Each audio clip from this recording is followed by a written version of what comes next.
जवाहर किताब विमोचन कार्यक्रम में हमारे साथ मुकुल वासनिक यहाँ पर मौजूद है। सर, बहुत बहुत स्वागत है कार्यक्रम में आपका। किताब का आज विमोचन होने वाला है। स्वर्गीय श्री जवाहरलाल दर्जा जी के ऊपर ये किताब है, तो क्या कुछ कहना चाहेंगे? नहीं, मुझे याद है बाबूजी के साथ काम करने के वो दिन जब मैं विद्यार्थी आंदोलन में एनएसयूआई के ज़रिए काम किया करता था और एक ऐसे व्यक्ति जिनसे बहुत प्रेम मिला, उनके आशीर्वाद मिले, उनसे बहुत कुछ सीखने का मौका मिला। कांग्रेस के सिद्धांतों को लेकर किस तरह से राजनीति में काम करने की आवश्यकता है, कैसा हमारा आचरण, कैसा हमारा व्यवहार रहना चाहिए, किस तरह से हमारी वाणी होनी चाहिए, ये ऐसी काफ़ी सारी बातें बाबूजी से सीखने का मुझे मौका मिला। वे महाराष्ट्र की तो एक शान थे और हम विदर्भ वासियों के लिए एक बहुत गौरव की बात कि वो हमारे बीच वहाँ पर रहकर उन्होंने समाज की सेवा भरपूर तरीके से करी।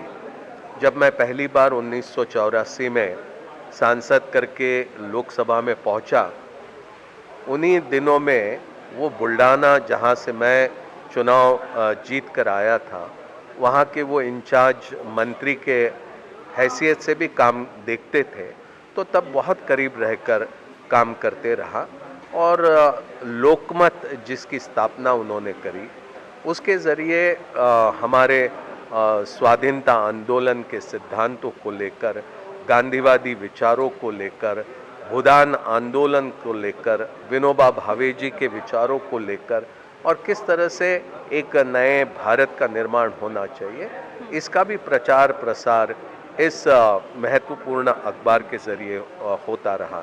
मुझे आज बहुत खुशी है कि विजय बाबूजी ने यहाँ पर मुझे इस कार्यक्रम में बुलाया और मैं अपने आप को बड़ा गौरवान्वित महसूस कर रहा हूँ कि बाबूजी के शताब्दी वर्ष के समापन के इस कार्यक्रम में मैं आया। सर, कल 4 राज्यों के चुनाव के नतीजे भी आए हैं और 3 राज्यों में कांग्रेस को करारी हार का सामना करना पड़ा है। कहाँ रणनीति में कमी रह गई? भारत जोड़ो यात्रा निकाली गई और बाड़बंदी की गई हर जगह, लेकिन राजस्थान और छत्तीसगढ़ में खासकर जो करारी हार मिली, उसके बाद एमपी में भी आपने रिजल्ट्स देखे, क्या कारण रहा? देखिए, अभी महज 24 घंटे हो रहे कि चुनाव के परिणाम हमारे सामने आए। ये चुनाव के परिणाम मैं नहीं समझता हूँ कि इस तरह के परिणामों की हमने उम्मीद रखी थी। हमको तो उम्मीद थी कि ये तीनों प्रांत जहाँ पर हम पराजित हुए, वहाँ पर हम सरकार बनाने जा रहे, इस तरह के विश्वास भरे सारे संदेश हमें प्राप्त होते थे। लेकिन क्या कमी रह गई, कहाँ पर और कुछ करने की आवश्यकता थी, इसका अब आने वाले दिनों में हमें आकलन करना होगा। एक बहुत पुराना राजनीतिक दल, एक ऐसा दल जिसने लंबे समय से देश की राजनीति में अपनी भूमिका का निर्वहन किया है, हमको देखना होगा कि क्या और कुछ करने की आवश्यकता है जिसके ज़रिए हम इस तरह का समर्थन लोगों का प्राप्त कर सके, जहां हम प्रदेशों में भी अपनी सरकार बनाएं। सर, एक आखिरी सवाल है। सत्ता का सेमीफाइनल इसे कहा जा रहा था, अब फाइनल की तैयारी है, यानी कि साल 2024 के लोकसभा चुनाव की, और इंडिया गठबंधन तमाम दावे कर रहा है कि आने वाले चुनाव में एक साथ पूरा जोर लगा दिया जाएगा। क्या इन चुनावों में हार के बाद भी इंडिया गठबंधन में कांग्रेस की भूमिका वैसी ही रहेगी या बैकफुट पर आने की कुछ संभावना है?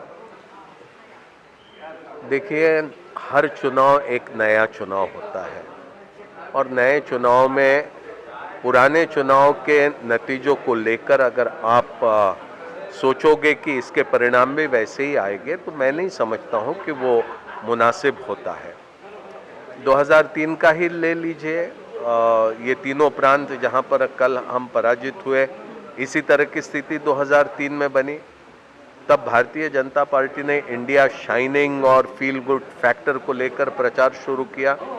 वो समझते थे कि लोकसभा का चुनाव महज एक औपचारिकता बनकर रहेगा, वो जीतेंगे, बहुमत मिलेगा, इस तरह का उनका आकलन था। लेकिन अटल बिहारी वाजपेयी जैसे नेता, उनके नेतृत्व में भारतीय जनता पार्टी पराजित हुई और सोनिया गांधी जी के नेतृत्व में यहाँ पर सरकार बनी। तो आज के परिणामों को लेकर कल का आप अंदाज़ा मत लगाइए। ये स्थिति में ज़रूर क्या करना आवश्यक है वो कदम हम उठाएंगे। धन्यवाद सर, बहुत बहुत।